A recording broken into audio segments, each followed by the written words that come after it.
హైదరాబాద్ శివారు ప్రాంతంలో ఉన్నటువంటి ఇక్కడ సిద్ధేశ్వర స్వామి ఆలయం నెలకొడబడి ఉంది. ఇది ఆలయం గత ప్రాచీన కాలం నుండి ఉన్నట్టుగా దీని ప్రసిద్ధి. సో ఇప్పుడు ఈ ఆలయంలో లోపలికి వెళ్ళి ఆలయంలో ఒక విశిష్టతను అయ్యవార్లను మాట్లాడించడం ప్రయత్నం చేద్దాం.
సిద్ధేశ్వర స్వామి టెంపుల్ ఆలయంలో ఉన్నాము. ఈరోజు మన ముంగడ పంతులు గారు ఉన్నారు. పంతులు గారిని మాట్లాడేసాం. పంతులు గారు చెప్పండి, ఇక్కడ ఆలయ యొక్క విశిష్టత ఎన్ని సంవత్సరాల నుండి ఉంది? ఇక్కడ దాదాపు 500 నుంచి 600 సంవత్సరాలు ఇంకా పూర్వంది ఉంటుంది. ఇది సిద్ధేశ్వర స్వామి ఆలయము. సిద్ధేశ్వర స్వామి సిద్ధులు ఇక్కడ తపస్సు చేసి ప్రతిష్ఠ చేసిన లింగం ఇది. అందుకోసమే సిద్ధేశ్వర స్వామి అని చెప్పి పేరుంటుంది. స్వామివారు ఇక్కడ పైన కప్పు లేకుండా ఉంటారంట. ధ్వజస్తంభం కానీ స్వామివారికి గోపురం కానీ ఉండకుండా ఉంటుంది. అందుకోసం ఇక్కడ స్పెషల్గా అది ఉంటుంది. పైన స్వామివారికి పైకప్పు ఉండదు.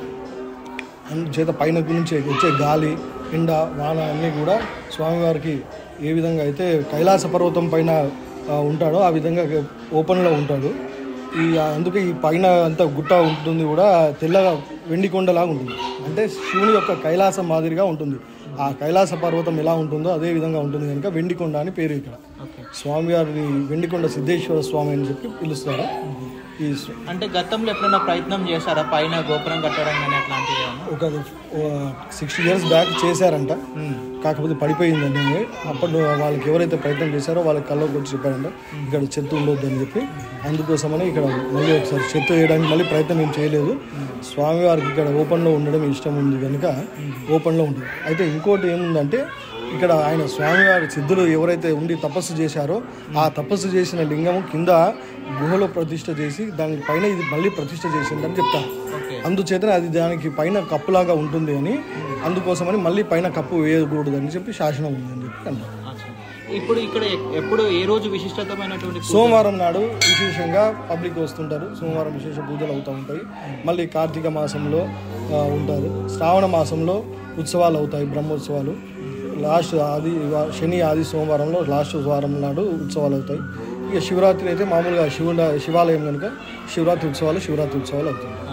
ఇప్పుడు ఇక్కడ భక్తులు అంటే దూర ప్రాంతాల నుండి వచ్చిన వాళ్ళు ఉంటారు. వాళ్ళకి నివసించడానికి కానీ ఏమైనా అకామిడేషన్ కానీ ఏమైనా ఉన్నాయా? అకామిడేషన్స్ అంటే కింద రూమ్లు ఉన్నాయి, కింద ఫెసిలిటీస్ ఉంటాయి. కాకపోతే ఇక్కడ అంతా న్యాచురల్గా ఉంటారు కనుక ఎక్కువ మంది ఇక్కడ ఊరికి బయట సిటీ లైఫ్కి కొంచెం దూరంగా అంతా చెట్లు ప్రకృతికి దగ్గరగా ఉంటుంది కనుక అందరు బయట చెట్ల కింద ఆహ్లాదంగా ఉండడానికి ప్రయత్నిస్తారు. ఎవరు నైట్కి ఇక్కడ ఎవరు తక్కువ ఉండేది, ఎందుకు సిటీకి దగ్గరనే ఉంటుంది కనుక వచ్చి మళ్ళీ వెళ్ళిపోవడానికి చూస్తుంటారు. అంటే నేను చిన్నగా ఉన్నప్పుడు వచ్చాను ఇక్కడికి ఒక 25-30 సంవత్సరాల క్రితం. ఇక్కడ ఏం లేకుండే పరిసర ప్రాంతాల్లో. ఇప్పుడు అంతా డెవలప్మెంట్ అయిపోయింది కదా. ఇప్పుడు శంషాబాద్ ఎయిర్పోర్ట్ తోటి అంతా కూడా వారి కళ్యాణానికి అంటే ఎప్పుడు నిర్వర్తిస్తుంటారు? కళ్యాణం అంటే ఉత్సవాలు అప్పుడు కళ్యాణం అవుతుంది, శివరాత్రి అప్పుడు కళ్యాణం అవుతుంది. అప్పుడు 2 సార్లు కళ్యాణం అవుతుంది. స్వామివారి విశేషంగా అప్పుడు కళ్యాణం చేస్తూ ఉంటారు. మళ్ళీ అప్పుడు అగ్గిగుండాలు, కళ్యాణం ఉత్సవం, రథోత్సవం, స్వామివారి పల్లకి సేవ ఉంటుంది. ఇవన్నీ సేవలు అప్పుడు చేస్తూ ఉంటారు. అంటే ఇప్పుడు అంటే ప్రతి మాసము మాఘ శివరాత్రి అనేది మాస శివరాత్రి అంటే ఆ రోజు ఏమన్నా పూజలు మీరు అభిషేకాలు అవుతుంటాయి. ఇక్కడ ఎక్కువ మటుకు స్వామివారిని లోపలికి వెళ్ళి తాకే సౌలభ్యం ఉంది కనుక అందరూ కూడా లోపలికి అభిషేకానికి ప్రిఫరెన్స్ ఇస్తారు. లోపలికి ప్రత్యేకంగా ఏం లేదు, దానికి టికెట్ ఉంటుంది, చిన్నగానే ఉంటుంది టికెట్ కూడా. కాకపోతే సాంప్రదాయ దుస్తుల్లో వస్తే లోపలికి పంపుతారు. అంటే ఒకవేళ ఎవరైనా భక్తులు రావాలి చేయించుకోవాలనుకున్న వాళ్ళు అంటే ఎప్పుడు మిమ్మల్ని సంప్రదించవాలి? ప్రతిరోజు కూడా ఉదయం 6 గంటల నుంచి 11 గంటల వరకు అభిషేకాలు అవుతుంటాయి.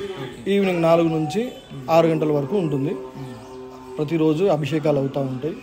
విశేషంగా సోమవారం నాడు పబ్లిక్ ఎక్కువ ఉంటారు. సోమవారం అభిషేకాలు ఎక్కువ ఉంటాయి. థ్యాంక్ యూ అండి, ధన్యవాదాలు.